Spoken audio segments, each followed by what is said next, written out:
खुशी में रह सकेंगे. ही फार मोठी आनंदाची गोष्ट आहे की स्वतः परमात्मा आपल्याला शिकवतो. प्रश्न है, ड्रामा अनुसार इस समय सभी प्लान क्या बनाते हैं और तैयारी कौन सी करते हैं? उत्तर है, इस समय सभी प्लान बनाते हैं, इतने साल में इतना अनाज पैदा करेंगे, नई दिल्ली नया भारत होगा. लेकिन तैयारियां मौत की करते रहते हैं. सारी दुनिया के गले में मौत का हार पड़ा हुआ है. कहावत है, नर चाहत कुछ और, भई कुछ औरे की और. बाप का प्लान अपना है, मनुष्यों का प्लान अपना है. तर बाबा म्हणताय, मनुष्य तर आपल्या योजना बनवतो, सरकार आपल्या योजना बनवतात, पण खरं काय व्हायचंय की आता खऱ्या अर्थाने महापरिवर्तनाची वेळ आहे, विनाश सुरू होणार आहे. आणि तशा प्रकारची तयारी, एकीकडे म्हणतात की आम्ही भविष्यासाठी प्लॅनिंग करतोय, पण तयारी चाललेली विनाशाचीच. तो बाबा का प्लान अपना है और मनुष्यों का प्लान अपना है. धारणा के लिए मुख्य सार है, सच्चे सच्चे रूहानी सैल्वेशन आर्मी बन भारत को विकारों से सैल्वेज करना है. बाप का मददगार बन रूहानी सोशल सेवा करनी है. बाबा म्हणताय, तुम्ही ईश्वराचे सैन्य आहे, आता ईश्वराचे सैनिक आहे, आणि आता तुम्हाला भारताला पुन्हा भरपूर बनवायचंय. भारत जो बिघडलेला आहे त्याला पुन्हा सुधारित करायचंय. अशा प्रकारे जे काही आपण समोर बघतो, आपल्या समोर उदाहरणं असतात, त्यांना बघून आपल्याला पुढे चालायचंय आणि या समाजाची आत्मिक सेवा करायची.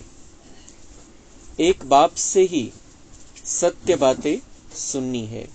Here no evil, see no evil. इन आंखों से पिछाड़ी की सीन देखने के लिए योग युक्त बनना है.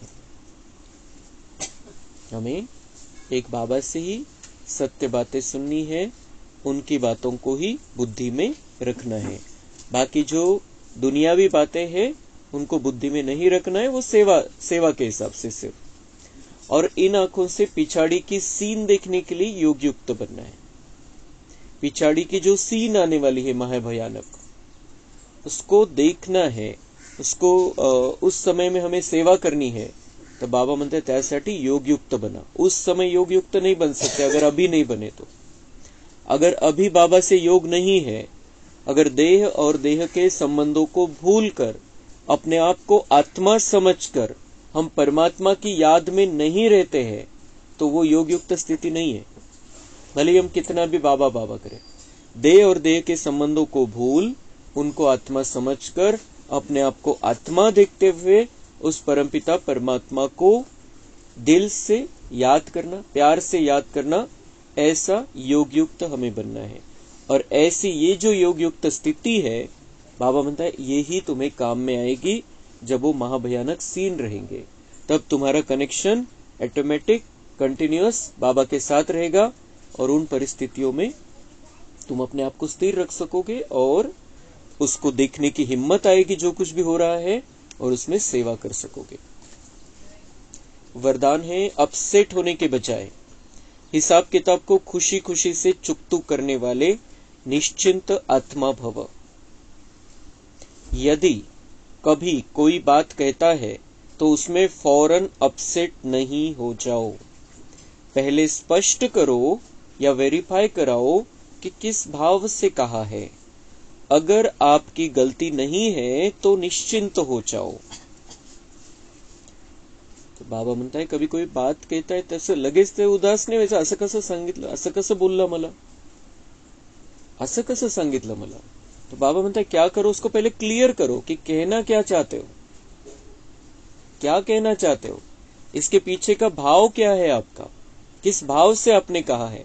आणि मग बाबा म्हणताय, अगर आपकी गलती नहीं है तो निश्चिंत हो जाओ, काय टेन्शन घ्यायचं. मग तो जो बोलतोय ती चूक जर आपण केलेलीच नाहीये, त्याला वेगळ्या पद्धतीने त्याने त्याला घेतलेलं आहे, आपण तशी चूक केली नाहीये, आपली तशी भावना नव्हती, बाबा म्हणते टेन्शन क्यों लेने का फिर. यह बात स्मृति में रहे कि ब्राह्मण आत्माओं द्वारा यहाँ ही सब हिसाब किताब चुकतो होने हैं। बाबा म्हणता है कि यहाँ पर भले ही हम एक परिवार है, एक बाबा के बच्चे हैं। यहाँ के मधुबन में हम सेंटर पर जाते हैं, कोई कुछ बोलता है हमें, यहाँ कोई कुछ बोलते हैं आपस में, हमारे बारे में कोई कुछ बोलता है, ब्राह्मण परिवार में भी, क्योंकि हम वो सब पिछले संस्कार साथ में लेकर आए हैं, तो हमें आदत है वो इसके बारे में बोलना, उसके बारे में बोलना। तो यहाँ भी बोलते हैं, हम आपस में भी एक दूसरे के बारे में कोई कभी बोलता है। तो बाबा म्हणता है कि ये बात सदा स्मृति में रखो कि ब्राह्मण आत्माओं द्वारा यहाँ ही सब हिसाब किताब चुकतो होने हैं, यहाँ हिसाब किताब चुकतो होने हैं। तो ब्राह्मणों के साथ में हमारा कनेक्शन है, तो बाबा म्हणते हैं वो भी हिसाब किताब चुकतू कराने के निमित्त है, वो भी हिसाब लेंगे। या और किस लिए होता है? बाबा म्हणते हैं धर्मराज पुरी से बचने के लिए ब्राह्मण कहां न कहां निमित्त बन जाते हैं, क्योंकि आगे सजा न मिले। बाबा म्हणते ये ब्राह्मण तुम्हारा यहाँ ही हिसाब लेते हैं, इसलिए घबराओ नहीं, खुशी खुशी से चुकतू करो, इसमें उन्नति ही होनी है। बाबा म्हणता है कोई ब्राह्मण परिवार वाला कोई कहता है, हमें कुछ कारण से कहता है, कुछ समझ में आता है, कुछ संस्कार देखता है, उस हिसाब से कहता है। बाबा म्हणता है घबराओ नहीं, वो कुछ कह रहा है तो एक तो वो हमें हमारी चेकिंग कर रहा है, या फिर हमारा पिछला कुछ देना बाकी है उसका। तो बाबा म्हणता है भले ही ब्राह्मण है, बाबा का बच्चा है, फिर भी वो ऐसे मत कहो कि ये ज्ञान में होते हुए भी ऐसे कैसे कह सकता है, ये मुझे देखता है मैं कितनी सेवा करता हूं फिर भी ये ऐसे कैसे कह सकता है, ये नहीं सोचना है। बाबा म्हणता है खुशी खुशी से हिसाब किताब चुकतू करो, इसमें उन्नति ही होनी है, आगे ही बढ़ेंगे। स्लोगन, बाप ही संसार है, सदा इस स्मृति में रहना यही सहज योग है। बाप ही संसार है, सदा इस स्मृति में रहना यही सहज योग है। तो बाबा ही संसार है, मेरा सब कुछ बाबा है। बाबा म्हणतात यही सहज योग है। हा इतका सिंपल योग बाबा आपल्याला शिकवतो कि बाबा ही मेरा सब कुछ है, बाकी सब निमित्त मात्र है, बाकी सब की सेवा पर बाबा ने मुझे यहाँ पर रखा है, लेकिन मेरा सब कुछ बाबा है, मेरे सब संबंध एक बाबा के साथ। और इसका उदाहरण हमारी दीदिया दादिया, बड़ी बड़ी दीदिया जो है, दादिया है, वो इसका उदाहरण है कि बाप ही मेरा संसार है। और उसमें एक श्रेष्ठ दीदी जिन्होंने कल शरीर छोड़ा, डॉक्टर निर्मला, उन्होंने कल शरीर छोड़ा 88 साल की उम्र में, और उनके अंदर ये विशेषता थी, बाप ही मेरा संसार है। और जो भी मुरलियों में हम उसे विशेषताएं सुनते हैं, वो सारा इन जो वरिष्ठ जो दादिया है, उन्होंने अपने जीवन में लाया था उसको, मुरली उनके जीवन में थी और अंत तक वो पढ़ती रही, अंत तक उनकी पढ़ाई चलती रही, अंत तक बाबा बुद्धि में रहा, बाबा का ज्ञान बुद्धि में रहा, बाबा की शिक्षाएं बुद्धि में रही। तो इन्होंने अपना हिसाब किताब चुकतू करके कल शरीर छोड़ा है 88 साल की उम्र में, अभी बाबा के पास में है।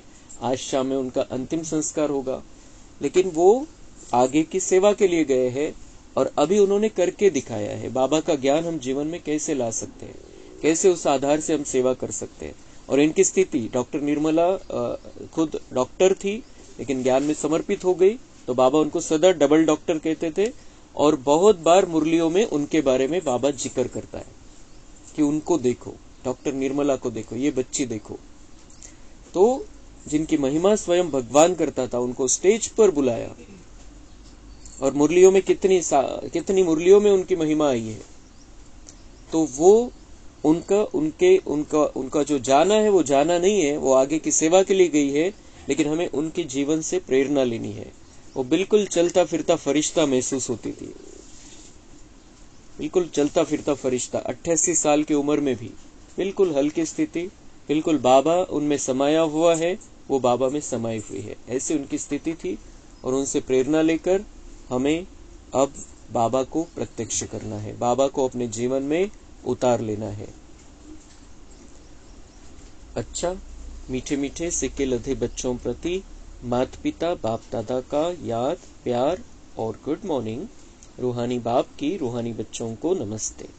हम रूहानी बच्चों की रूहानी बाप दादा को याद प्यार गुड मॉर्निंग नमस्ते। वहाँ बाबा वहाँ, शुक्रिया बाबा शुक्रिया। अभी मम्मा के महावाक्य है, मातेश्वरी जी के मधुर महावाक्य। अजपा जाप अर्थात निरंतर योग, अटूट योग। जिस समय ओम शांति कहते हैं तो उसका यथार्थ अर्थ है मैं आत्मा उस ज्योति स्वरूप परमात्मा की संतान हूँ। हम भी उस पिता ज्योतिर्बिंदु परमात्मा के मुआफिक आकार वाली है।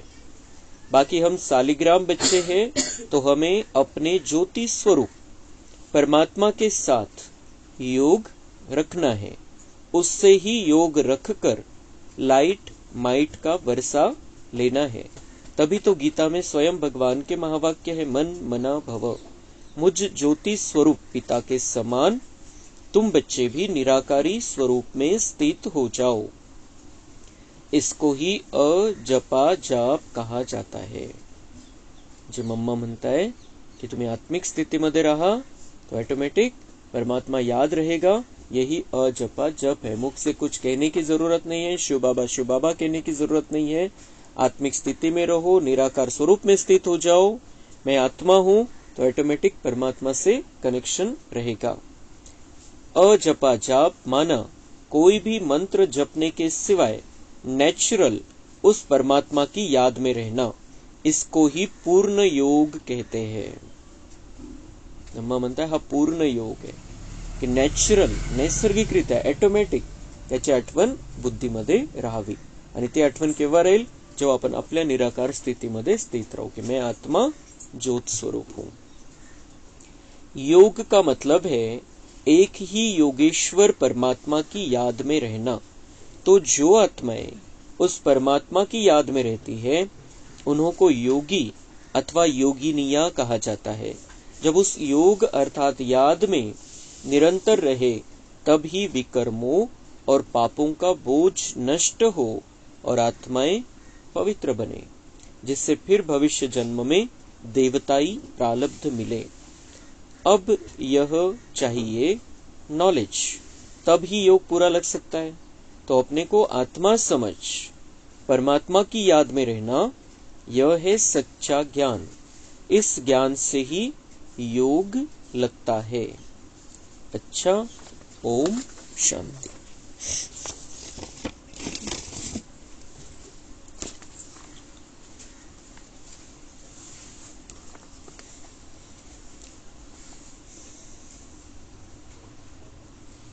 नौ जून 69 व्यक्त मुरली आहे। सुस्ती का मीठा रूप आलस्य।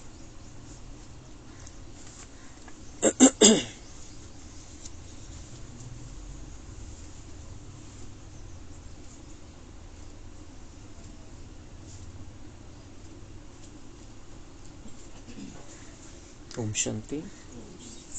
सभी पुरुषार्थ भी करते हैं, उमंग भी है, लक्ष्य भी है, फिर भी क्यों नहीं होता है। सभी पुरुषार्थ भी करते हैं, उमंग भी है, लक्ष्य भी है, फिर भी क्यों नहीं होता है। जो बाबा की आशाएं है हमारे से वो पूरी क्यों नहीं होती है। हम अव्यक्त रूप में क्यों नहीं रह पाते हैं।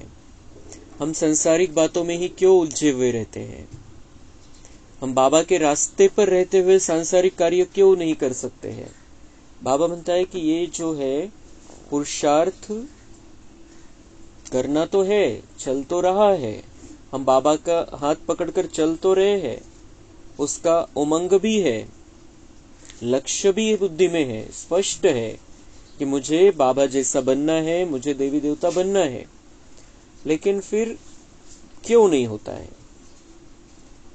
तर प्रश्न विचारला बाबांनी, तिथं कोणी उत्तर दिलं, अटेन्शन कम है, अटेन्शन कम है, खूप सीरियसनेस नहीं है त्याच्यामध्ये, गंभीरतेने करत नहीं है और इसलिए होता है, ढीला ढाला चल रहा है। किस बात का अटेंशन कम है। बाबा म्हणते किस बात का अटेंशन कम है यह तो अटेंशन सभी रखते हैं कि लायक बने, नजदीक आए, फिर भी मुख्य कौन सा अटेंशन कम है जिस कारण अव्यक्त स्थिति कम रहती है? कोणतं काय कशामध्ये कमी आहे, कशाची कमी आहे की ज्याच्यामुळे अव्यक्त स्थिती नाही राहत, कशाकडे गंभीरतेने बघत नाही? सभी पुरुषार्थी ही यहाँ बैठे हो. बाबा म्हणता है यहाँ जो बैठे हैं सभी पुरुषार्थी बच्चे ही है, पुरुषार्थ कर रहे हैं. ऐसा कोई होगा जो कहे मैं पुरुषार्थी नहीं हूं, तो यहां आएगा ही नहीं, यहां क्यों बैठेगा वो? पुरुषार्थी होते हुए भी कमी क्यों? तो पुरुषार्थी होते हुए भी पुरुषार्थ कर रहे हैं, बाबा के बने हैं, फिर कमी क्यों? काय कमी पड़ता है, क्या कारण है? अंतर्मुख रहना चाहते हुए भी क्यों नहीं रह सकते हो?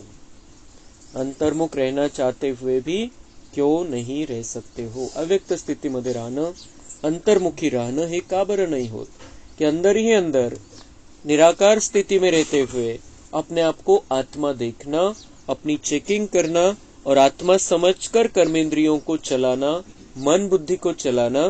बाबा म्हणते ये क्यों नहीं हो रहा है? तो बाह्य मुक्ता में क्यों आ जाते हो? ज्ञानी आत्मा भी तो सभी बने हैं. ज्ञानी आत्मा समझदार बनते हुए फिर बेसमझ क्यों बन जाते हो? ज्ञानी आत्मा हो, बाबा म्हणते समझदार बन गए हो तो बेसमझ क्यों बन जाते? बेसमझ बन जाते हो म्हणजे ये ज्ञान का बर विसरता? बाबा ने जो रास्ता दिखाया है उसको भूल जाना मतलब बेसमझी है. तो समझदार बनते हुए बाबा म्हणते समझ दी है मैंने तुमको, फिर भी भूलते क्यों, चलते क्यों नहीं हो उस पर? समझ तो मिली है, समझ का कोर्स भी पूरा हो चुका है. कोर्स पूरा हुआ माना समझदार बन ही गए, फिर भी बेसमझ क्यों बनते हो? मुख्य कारण यह देखा जाता है कोई कोई में अलबेलापन आ गया है, जिसको सुस्ती कहते हैं. सुस्ती का मीठा रूप है आलस्य. आलस्य भी कई प्रकार का होता है. तो मेजॉरिटी में किस न किस रूप में आलस्य और अलबेलापन आ गया है.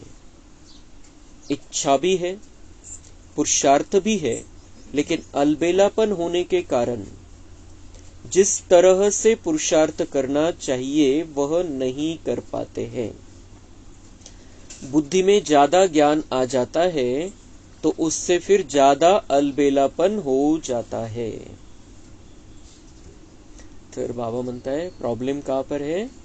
आलस्य आ गया है. आलस्य कौन सा होता है? आलस्य होता है एक तो शारीरिक आलस्य कि हम थक गए हैं तो आराम करना है, सो जाना है. फिर एक होता है मानसिक आलस्य कि मन से कमजोर हो गए हैं. और मानसिक आलस्य क्यों आता है? मन में व्यर्थ ज्यादा चलता है. तो मानसिक आलस्य, शारीरिक आलस्य, और उससे भी बड़ा विकार ब्राह्मणों में है अलबेलापन. अलबेलापन म्हणजे कि कर लेंगे, हो जाएगा. अभी कहाँ विनाश चालू हुआ है, अभी सब कहाँ संपूर्ण बने हैं, अभी तो समय है, अभी तो चल रहा है, अभी तो बाबा का क्लास भी चल रहा है, कर लेंगे, हो जाएगा. और दूसरा अलबेलेपन आने का कारण ड्रामा को उल्टा लेते हैं कि ड्रामा में जो होगा होगा, मैंने जो किया है कल्प पहले वही तो मैं करूंगा. और बाबा ने बहुत बार समझाया है ड्रामा में पुरुषार्थ नूंदा हुआ है. तुम्हें करना है, ये रिकॉर्डिंग है, तुम्हें आगे होके करना है, आगे होके करना पड़ेगा. पानी का ग्लास है और हम कहेंगे ड्रामा में होगा तो मैं पानी पी लूंगा. मैं पानी कोई है नहीं, देने वाला भी कोई नहीं है, पानी का ग्लास रखा हुआ है और हम कहेंगे कि ड्रामा में होगा तो मैं पानी पी लूंगा, तो वो पानी का ग्लास थोड़ी चल कर आएगा हमारे तरफ. हमें संकल्प आएगा कि मैं जाऊं, उठूं, ग्लास को हाथ में लूं, मुंह को लगाऊं और पानी पी लूं. ये संकल्प आएगा. तो ये है पुरुषार्थ. और हम क्या समझते हैं, ये ड्रामा को जो उल्टा रीति से लेते हैं वो समझते हैं कि ड्रामा में होगा तो हो जाएगा, मैं पानी पी लूंगा। लेकिन उस ड्रामा में पुरुषार्थ ये है कि मुझे आगे होना पड़ेगा, मुझे हाथ पैर चलाने पड़ेंगे, तब फिर मैं प्राप्त करूंगा उस चीज को। तो बाबा म्हणता है ये अलबेला। और दूसरा अलबेलापन का कारण बाबा म्हणता है बुद्धी में ज्यादा ज्ञान आ जाता है तो उससे फिर ज्यादा अलबेलापन हो जाए। हा माहिती मला सगळं माहिती, काय सांगतो बाबा, काय येतं मुरलीमध्ये। और बाबा रोज अलग अलग रीति से समझाता है। ये जो दादियां ऐसे ही दादियां नहीं बनी, बहुत मेहनत है इसके पीछे। और सबसे ज्यादा से ज्यादा उन्होंने सेवा तो की, सेवा में इतनी तकलीफ लेकर सेवा की, लेकिन मुरली को सबसे ज्यादा महत्व दिया उन्होंने। जो दादिया थी वो कितनी बार रिवाइज हुई मुरली, किती वेळा ते रिपीट वाचल्या त्यांनी मुरल्या, रिपीट वेळा घेतल्या गेल्या त्या मुरल्या, तरीही रोजची मुरली ज्या त्यांनी आतापर्यंत 100 वेळा 200 वेळा मुरली ऐकली असेल, वाचली असेल, त्या मुरल्या जानकी दादी असो, दादी गुलजार असो, किंवा आता कालच्या डॉक्टर निर्मला दीदी असो, सगळ्यात जास्त महत्व मुरलीला द्यायचं। बार बार उनके सामने मुरली रहती थी, उनके साथ में मुरली रहती थी, जब भी समय मिले मुरली देख लेते थे, आज क्या कहा है बाबा ने। और उनको उसमें नवीनता महसूस होती थी। बाबा सागर है और हमारी जैसी स्थिति बदलती जाती उस तरीके से हमें नया नया पॉइंट समझ में आता है मुरली में से। इसलिए बाबा ने क्या कहा है हमको पता है, ये बुद्धूपने का लक्षण है, क्योंकि हमें अंत तक पढ़ते रहना है, भगवान पढ़ाता है। और जब भी हम मुरली हाथ में लेते हैं, जब भी हम मुरली सुनते हैं, जब भी हम मुरली पढ़ते हैं, जब भी हम मुरली क्लास में बैठते हैं, तब बिल्कुल क्लियर हमारी बुद्धि में होना चाहिए, मुझे बाबा पढ़ा रहा है, मुझे बाबा समझा रहा है, मुझे ये नई रीति से समझना है, ये नया पॉइंट बाबा ने बताया है, ये नया तरीका बाबा ने बताया है पुरुषार्थ का, उस हिसाब से अंत तक पढ़ते रहना है। सबसे ज्यादा महत्व जो ब्रह्मा बाबा ने, मम्मा ने और वरिष्ठ दादियों ने, दीदियों ने सबसे ज्यादा महत्व दिया मुरली को। सेंटर पर भी सबसे ज्यादा महत्व होता है मुरली क्लास का। तो ये मुरली को महत्व बुद्धि में रहना चाहिए कि बाबा मुझे पढ़ा रहा है, और मैं अज्ञानी, अभी मेरे पास कुछ भी ज्ञान नहीं है। और ऐसे ही समझती थी जानकी दादी भी लास्ट तक, अंतिम समय तक, और ये बाकी दादियां भी, कि मैं बाबा का विद्यार्थी हूं। जब समझ ऐसा लगता है कि हाँ सगळं कळालं मला आता, तो बाबा म्हणते वो बहुत भयंकर रूप है, वो सीख ही नहीं सकता है, आगे बढ़ ही नहीं सकता है। सगळं माहिती मला, काय सांगणार आहे बाबा, काय कशा पद्धतीने। लेकिन जब बाबा की मुरली चलती है तब बाबा साथ में ताकत भरता है। भले ही कोई पॉइंट रिपीट होता है, क्योंकि हमें पक्का नहीं, इसलिए बाबा को बार बार कहना पड़ता है। और उसके साथ साथ जब वो बात कहता है उसके साथ में एनर्जी भी देता है। जब हम उस बात को सुनते हैं और संगठन में सुनते हैं तो और भी उसका महत्व रहता है। और बाद में हमें रिवाइज करना है, घर पे भी बार बार हमें सुनना है, पढ़ना है, बार बार उस मुरली को, आज की मुरली को पढ़ना सुनना है ज्यादा। इतकं जर आपण करू शकलो तर खूप मोठी गोष्ट है, क्योंकि उसे हमें प्रैक्टिकल में उतारना है, जीवन में धारण करना है।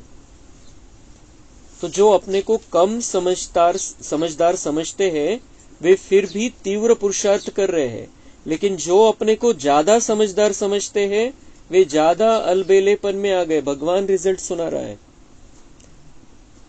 ये किसी के बारे में असं नाही की सरसकट, पण एक जनरल बाबा एक बोलत असतो कि ज्यादा समझदार जो अपने आप को समझते वो ज्यादा ध्यान नहीं देते मुरली की तरफ,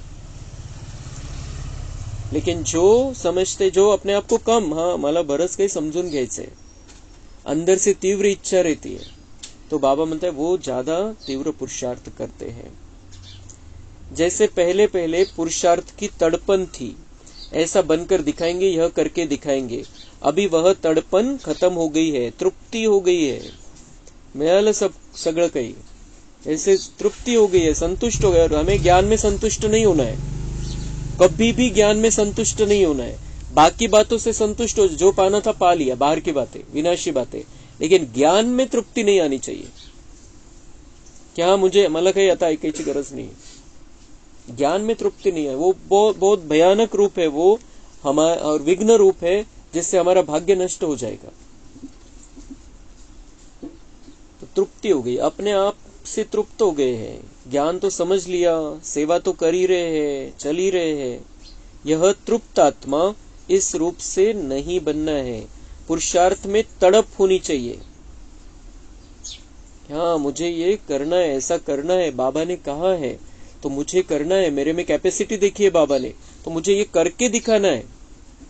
मैं ऐसी साधारण आत्मा नहीं हूँ, भगवान की नजर है मुझ पर, और भगवान मेरी क्षमताओं को जानता है, उसे पता है मैं कर सक, इसलिए तो वो, नहीं तो क्यों वेस्ट करेगा भगवान, अपने शब्द क्यों वेस्ट करेगा।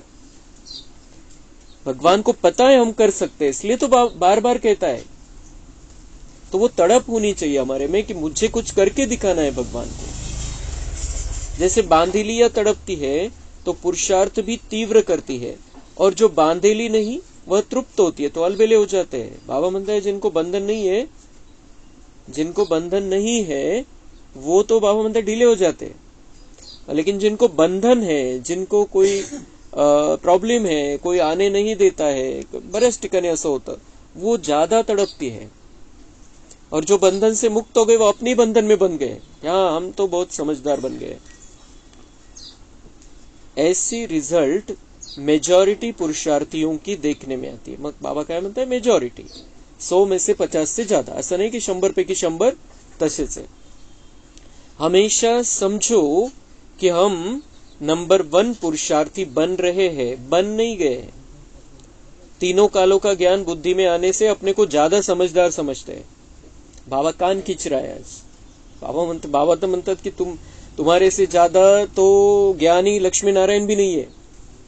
तुमको इतना ज्ञान है, तीनों कालों का ज्ञान है, तीनों लोकों का ज्ञान है, सारी दुनिया की हिस्ट्री तुमको पता है। लेकिन आज बाबा कह रहा है कि इसी कारण से अपने आप को ज्यादा समझदार, ज्यादा त्याला म्हणतात दीड शहाणा, ये बाबा की भाषा है, ज्यादा समझदार समझने लगे। हमें बिल्कुल बहुत आराम से बाबा के रास्ते पर ऐसे चलना है जैसे बाबा हमें चलाना चाहता है, बस। और बाबा रोज अलग अलग रीति से हमें चलाता है, इसलिए वो ज्यादा जो एक्स्ट्रा हम अपने आप को समझते हैं, ज्यादा होशियार हो गया हूं, तो ये थोड़ा भी नहीं आना चाहिए। थोड़ा भी कभी कभी आ सकता है, आ जाता है कि मुझे पता है सब, वो नहीं आना चाहिए।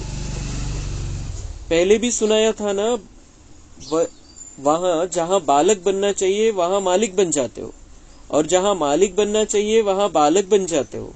तभी बच्चे रूप का मीठा मीठा पुरुषार्थ तो कर रहे हो, राज्य के अधिकारी तो बन गए, तिलक भी आ गया, लेकिन यह ढीला और मीठा पुरुषार्थ अभी नहीं चल सकेगा। बाबा इसमें बच्चे नहीं बनो, पुरुषार्थ में ऐसे बालक बनकर रहो, लेकिन पुरुषार्थ में बच्चे नहीं बनो, इसमें मालिक बनकर पुरुषार्थ करो।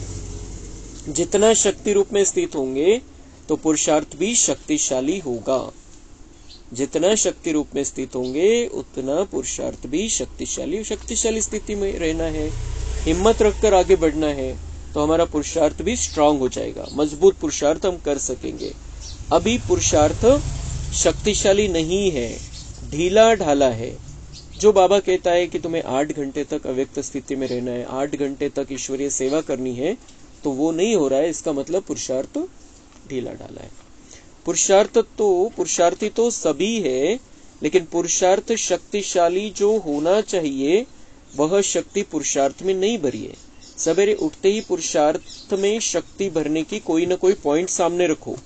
अमृत वेले जैसे रोरयान करते हो, वैसे ही अपने पुरुषार्थ को शक्तिशाली बनाने के लिए भी कोई न कोई पॉइंट विशेष रूप से बुद्धि में याद रखो।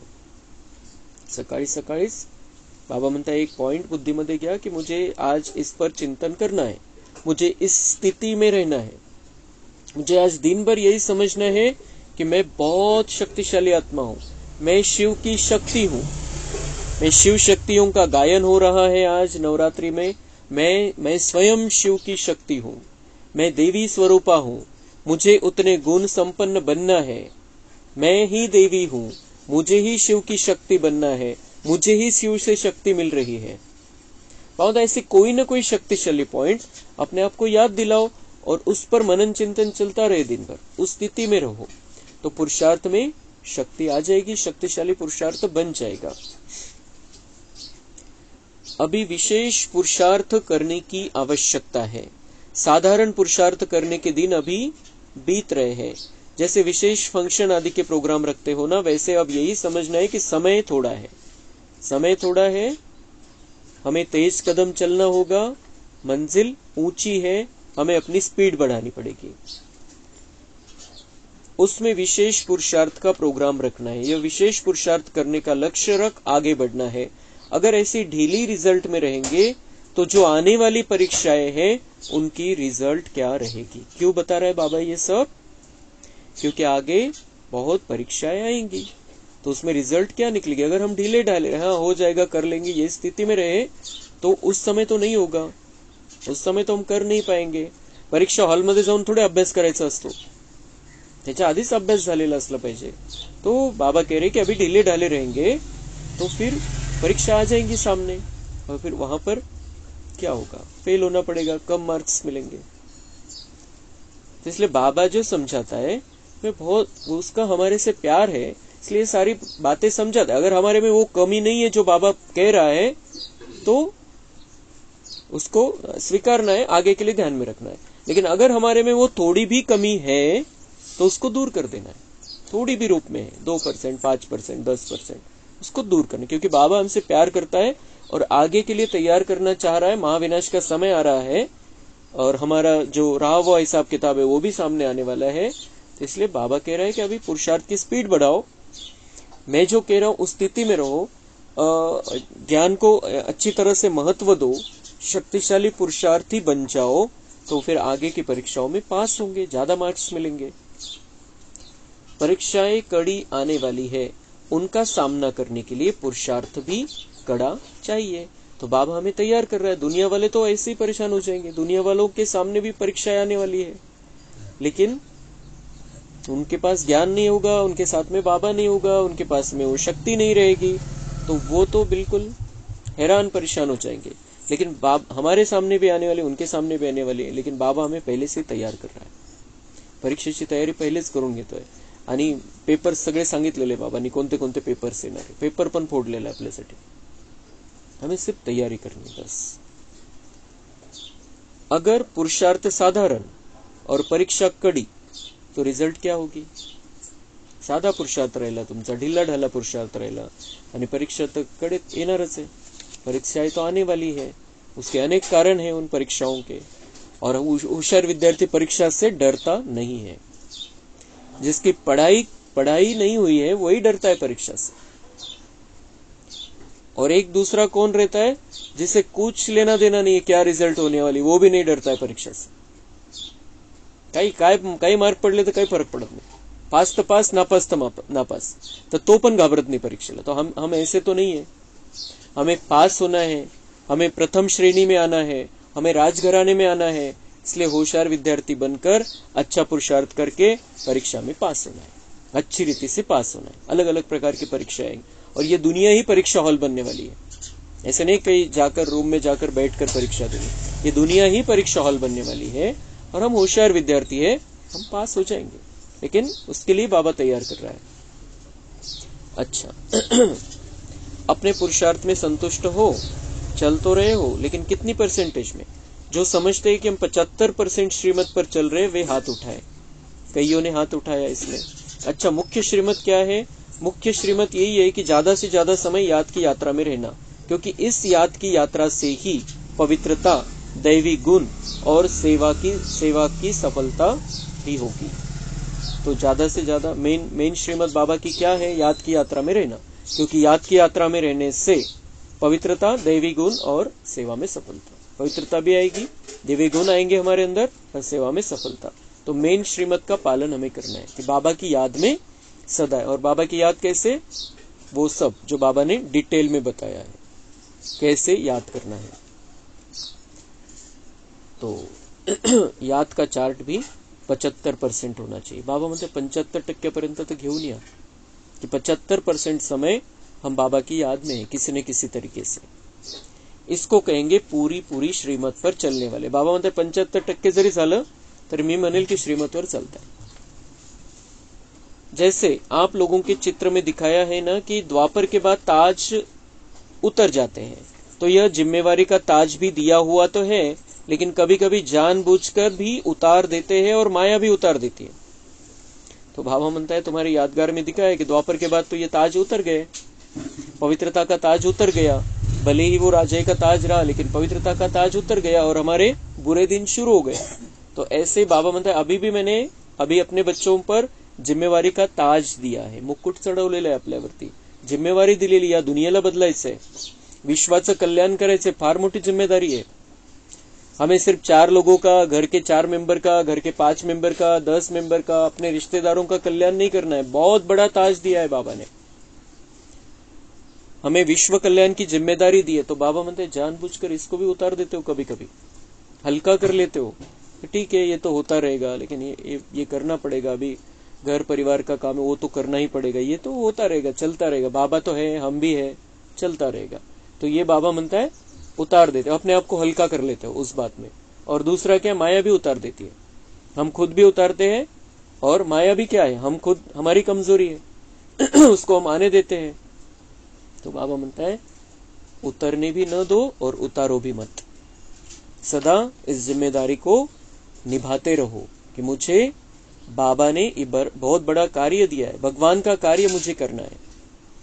सतयुग में तो ताज इतना हल्का होता है जो मालूम भी नहीं पड़ता कि कुछ बोझ सिर पर है, और इसलिए कभी उतारेंगे भी नहीं वहां पर।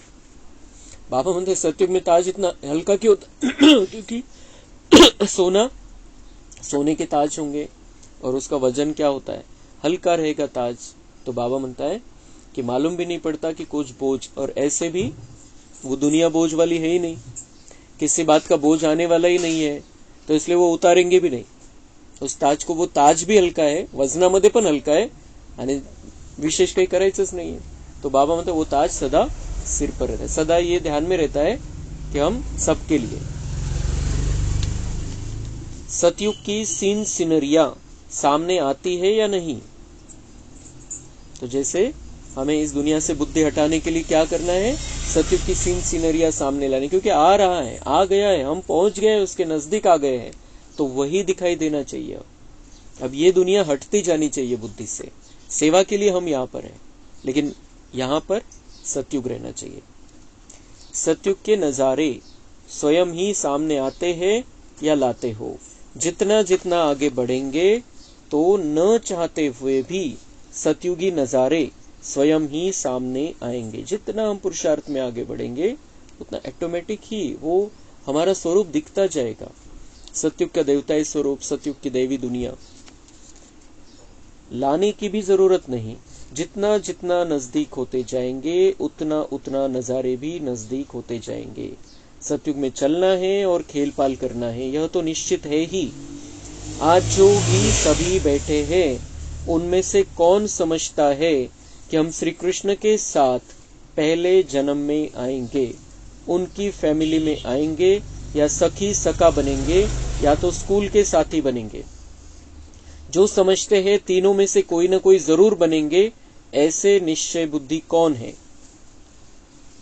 तो बाबा म्हणता है इतना पुरुषार्थ तुम्हारा होना चाहिए कि इन तीनों में से कभी न कभी किसी न किसी तरीके से श्री कृष्ण के साथ में रहो। क्या, एक तो श्री कृष्ण के साथ पहले जन्म में आएंगे, उनकी फैमिली में आएंगे, सखा सखी बनेंगे, या स्कूल के साथी बनेंगे। उसके साथ में जन्म लेना है, उसके साथ में आना है। 2-4 साल 5-10 साल का फर्क हो सकता है, लेकिन पहले जन्म में हमें आना है, ये पक्का हमें करना है। या तो उसकी फैमिली में आना है, या उसके सखा बनना है, या स्कूल के साथी बनना है। स्कूल तो होगी, वहां पर हम पेंटिंग करेंगे, चित्रकला सीखेंगे, बहुत सुंदर स्कूल होगी। और श्री कृष्ण के साथ पढ़ना कितनी बड़ी बात है। तो बाबा म्हणता है, बाबा ने पूछा कि किनको किनको ये निश्चय है कि हम कुछ ना कुछ तो बनेंगे इसमें से, और आपण स्वतःसाठी हे पक्क करायचं। तो बाबा ने जब पूछा वहां पर, तो सभी ने हाथ उठाया कि हम आएंगे। तो नजदीक आने वालों की संगम युग में निशानी क्या होगी। तो उसके नजदीक आना है, श्री कृष्ण के नजदीक आना है, तो संगम युग में क्या निशानी होगी उनकी, कौन आएंगे श्री कृष्ण के नजदीक। यहाँ कौन अपने को नजदीक समझते हैं।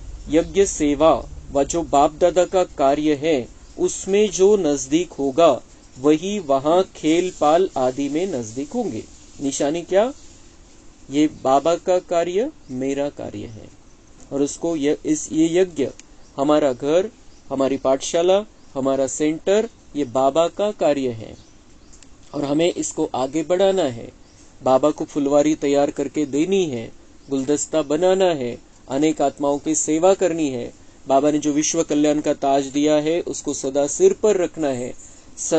मनसा वाचा कर्मना तन मन धन सभी प्रकार से सेवा करनी है।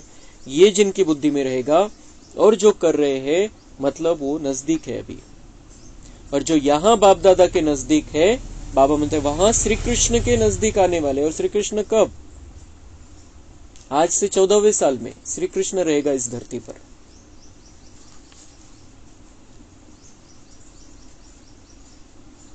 तो नजदीक होने की परख कैसे होगी? हर एक को अपने आप से पूछना चाहिए।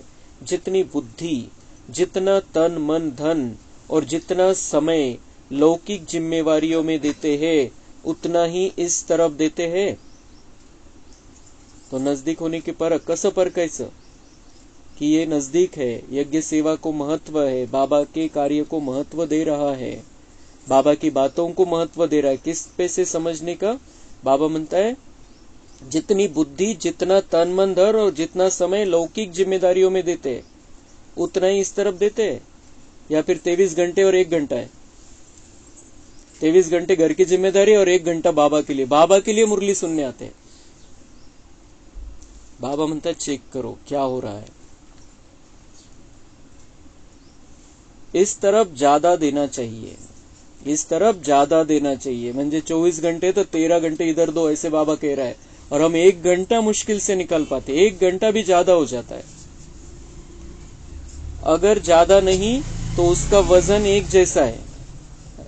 अगर दोनों तरफ का एक जितना है तो भी नजदीक गिना जाएगा। बाबा म्हणते भले 50-50, 12 घंटे इधर के 12 घंटे उधर के, 12 घंटे ज्ञान बाबा के साथ में, 12 घंटे परिवार वालों के साथ में, तो भी बाबा म्हणता है नजदीक गिने जाएंगे, बाप दादा के नजदीक है।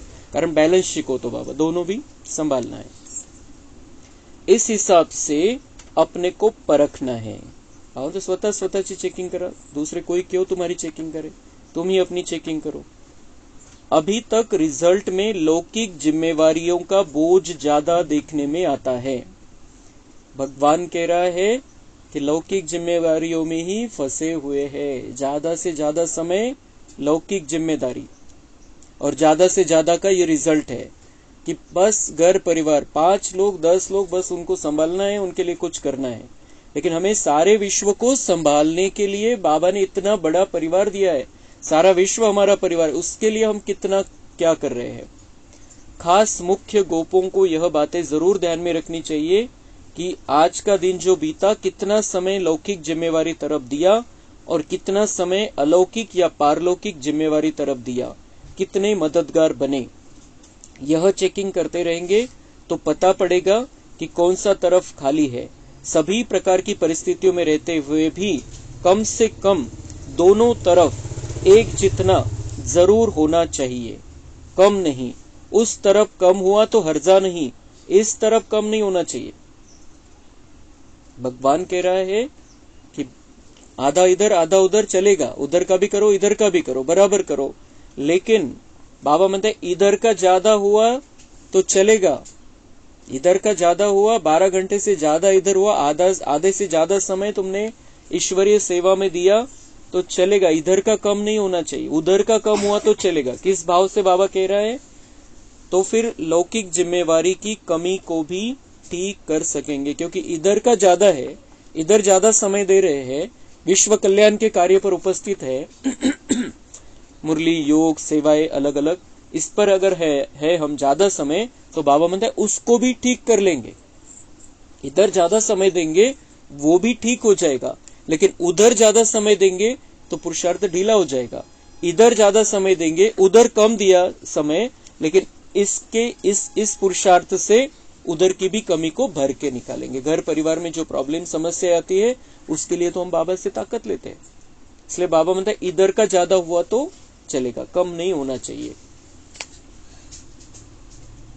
तो फिर लौकिक जिम्मेवारी की कमी को भी ठीक कर सकेंगे। परमार्थ से व्यवहार भी सिद्ध हो जाता है। परमार्थ मतलब परमात्मा की याद में रहना, परमात्मा की याद में कार्य करना, तो व्यवहार भी सिद्ध। जे आपले लौकिक व्यवहार आहे ते पण चांगले होऊन जातील, लौकिक जे कार्य आहे ते पण चांगल्या प्रकारे आपल्याला संपन्न करता येईल।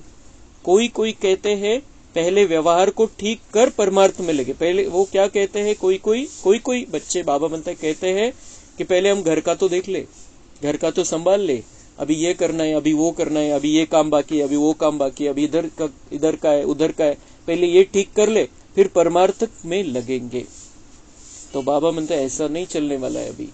अभी इधर करो और इधर से शक्ति लेके उधर करो, तो वो भी कम समय में काम पूरे होते जाएंगे और अच्छी रीति से होंगे, बिना प्रॉब्लम के। और कोई प्रॉब्लम भी आ जाए तो बाबा शक्ति देगा। तो बाबा म्हणते पहले व्यवहार को ठीक कर परमार्थ में लगे, ये कोई बच्चे कहते हैं। बाबा म्हणते यह ठीक नहीं है, तो यह खास ध्यान रखना है, ये खास ध्यान हमें रखना है। अच्छा, ओम शांति। कम बोलो, धीरे बोलो, मीठा बोलो।